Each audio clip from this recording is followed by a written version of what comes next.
Patreon subscribers, this is your Book of the Week segment that you guys get. And of course, what other choice would I have for the Book of the Week than Locke and Key, the Master Volume number 3. Written by Joe Hill and art by Gabriel Rodriguez, Locke and Key, the Master Edition Volume 3 is the conclusion to Joe Hill's magnum opus, and this beautiful little collection is something that I cannot wait to have on my shelf.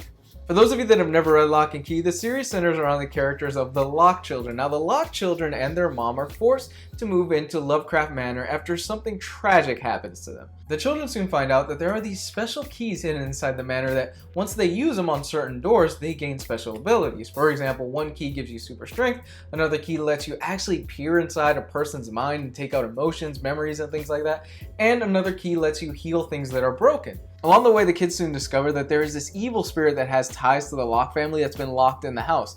Now, what that spirit is doing in the house, I'm not going to reveal here because that would be a huge spoiler. The series grew out of a concept that Joe Hill had of what would happen if you actually gave a damn about the characters in a horror story.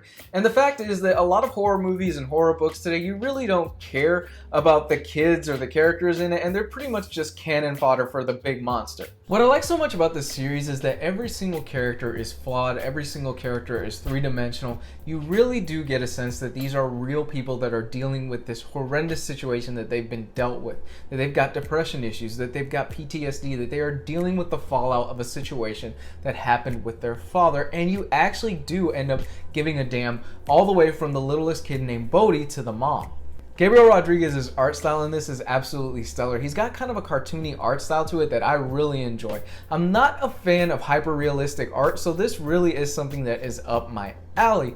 And the fact is that the guy's an architect, so what makes this even more fascinating is that he's actually laid out an entire floor plan for the Locke and Key house. That way you can see, okay, the furniture is here, the floor is here, the second floor is here, things like that. And Gabriel Rodriguez and Joe Hill have actually gone on record as saying it was kind of a big pain in the ass when they would write this story because they would have to follow the floor plan that Rodriguez had laid out. Now, this is volume 3 of the Locke and Key Master Edition, and what that means is that this is the conclusion to the Locke and Key story. You're getting the last 2 trade paperback volumes inside of this beautiful little slightly oversized hardcover collection with minimal special features, but still, the story is so great and it's so fleshed out and it's something that I love so much. And if you are a fan of horror comics and horror in general, this is something you absolutely must pick up. You can't sleep on this. I love Locke and Key and I recommend it to pretty much everybody that is just starting out in comics and to people that have been reading comics for years. There you go, guys. That is my pick of the week for this week, the Locke and Key Master Edition Volume 3. Now, this was actually kind of a hard week. There's a lot of stuff that's coming out this week, namely the Fade Out hardcover by Ed Brubaker. Watch out for that because I'm going to be doing an unboxing of that. That should go up Tuesday, but really, Locke and Key is a story that is so phenomenal and so great, and it plays with the horror trope so well, and it really gets you invested, and it really gets its hooks in you that you're just going to keep turning the page, and you're just going to keep wanting to read more and more and more until you're finished with it. Thank you so much, Patreon guys. You are awesome. You guys are the lifeblood on this channel. I'm happy that I'm able to share this stuff with you, and I'm happy that I'm able to give you some exclusive goodies here and there.